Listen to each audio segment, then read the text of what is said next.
This is Chicago's Morning Answer with Dan Proft and Amy Jacobson on AM 560. The Answer.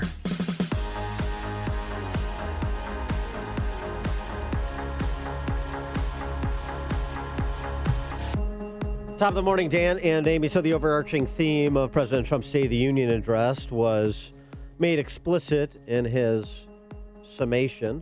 This is the time to rekindle the bonds of love and loyalty and memory that link us together as citizens, as neighbors, as patriots.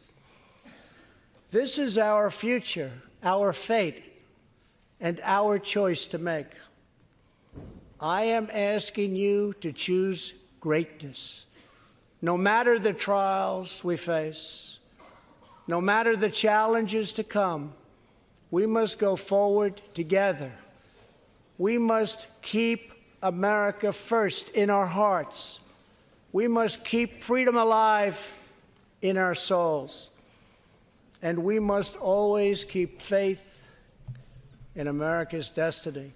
It was an interesting mix of offerings of bipartisanship, pointing out examples where the parties did come together, like with the First Step criminal justice reform legislation. Yep.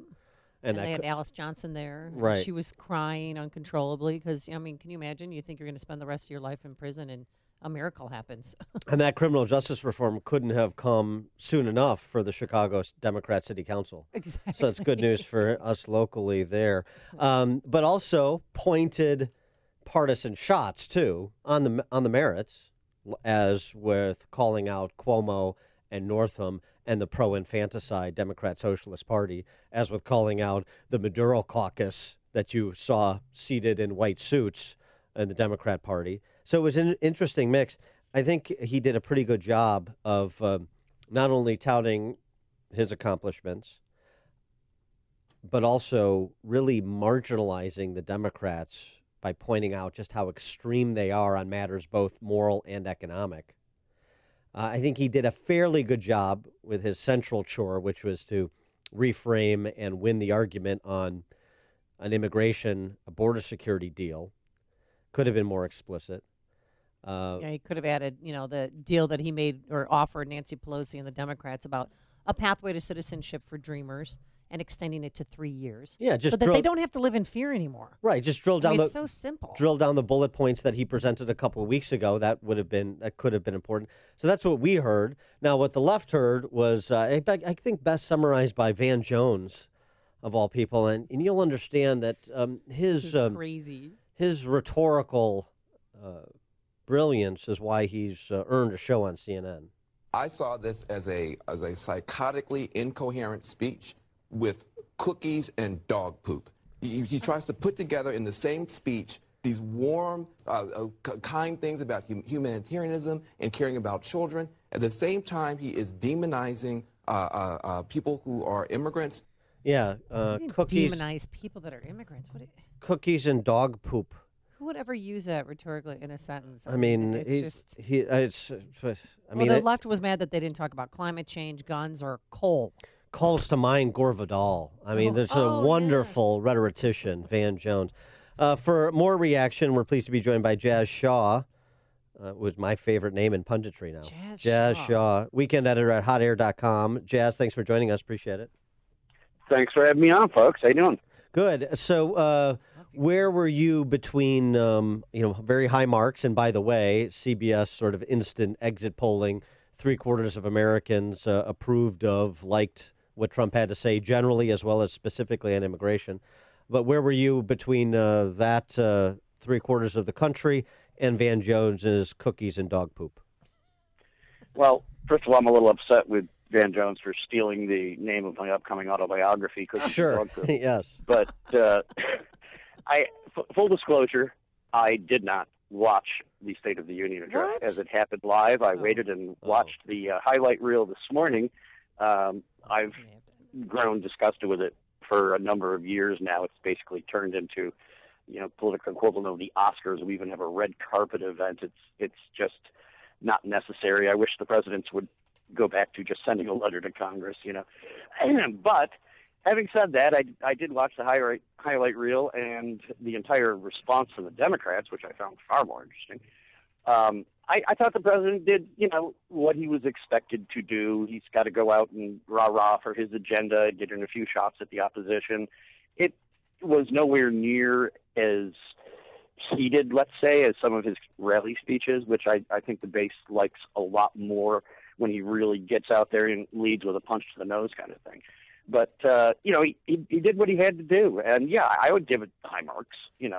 He got the job done, and he was not backtracking on anything that he'd said personally. He's not ceding any ground.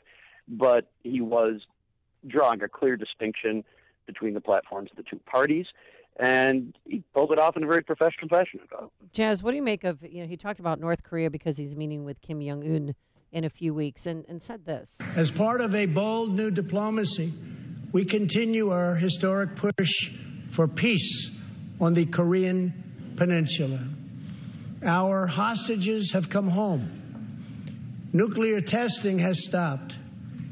And there has not been a missile launch in more than 15 months. If I had not been elected President of the United States, we would right now, in my opinion, be in a major war with North Korea. Do you think there's any truth to that?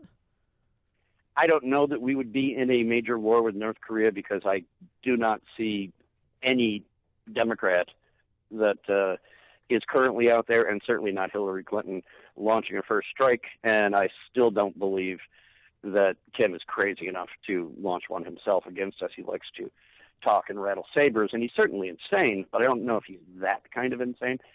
Do I believe what he said? If you get away from the we'd be in a war part, it's beyond doubt that the situation with North Korea is considerably better than it was before Donald Trump stepped into the ring.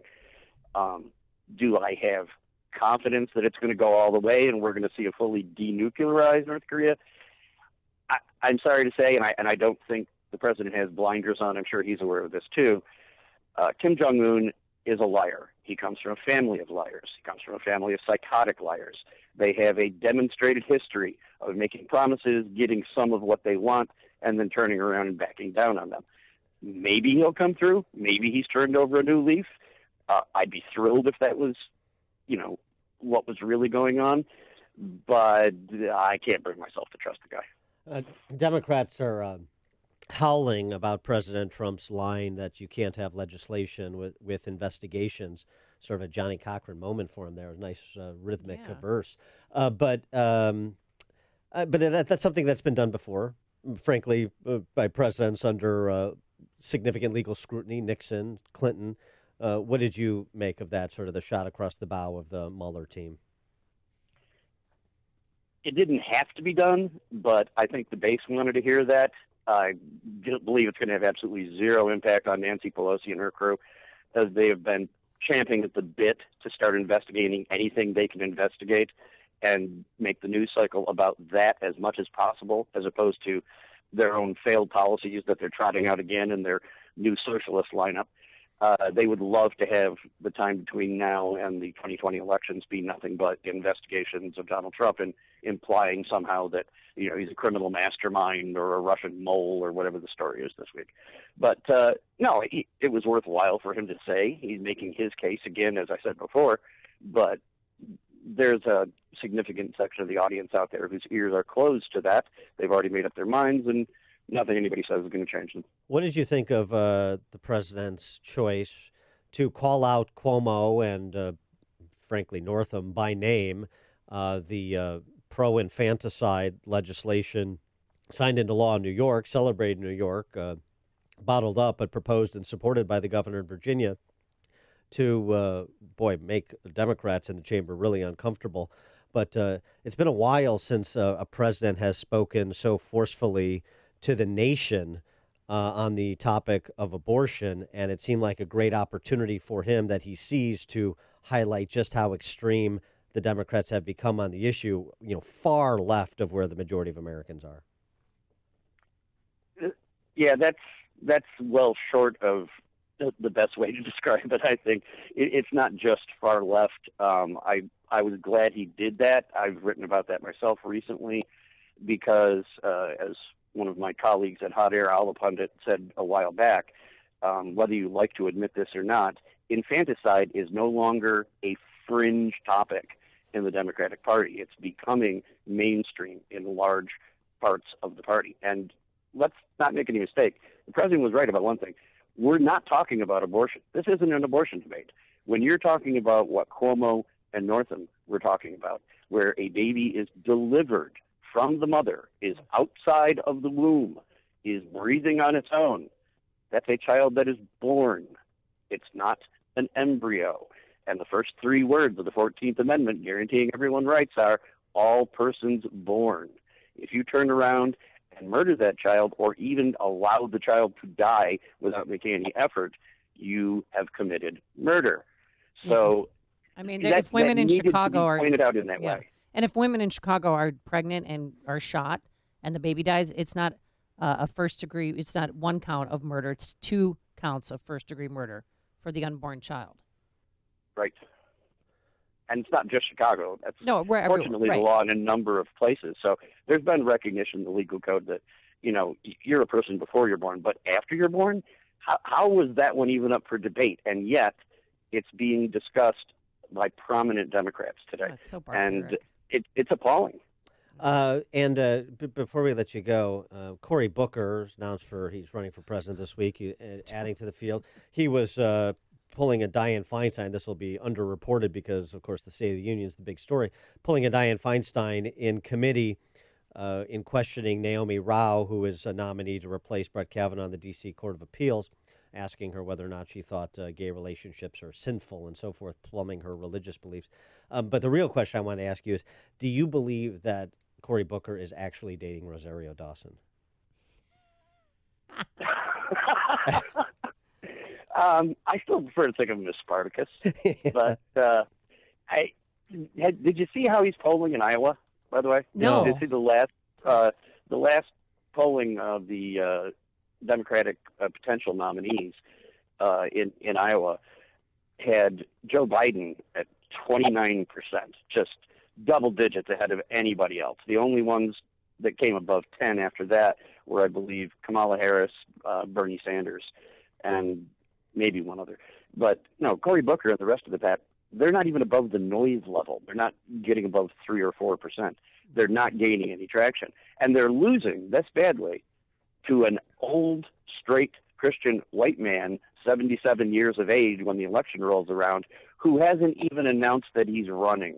Yeah, but he hasn't rolled out Rosario Dawson yet. That's the only thing I would say.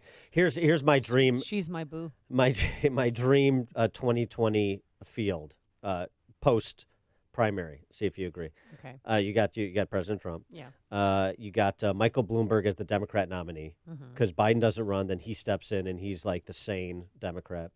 And then you got Howard Schultz. As an independent. So you have 3 billionaires running, and Alexandria Ocasio-Cortez's head explodes.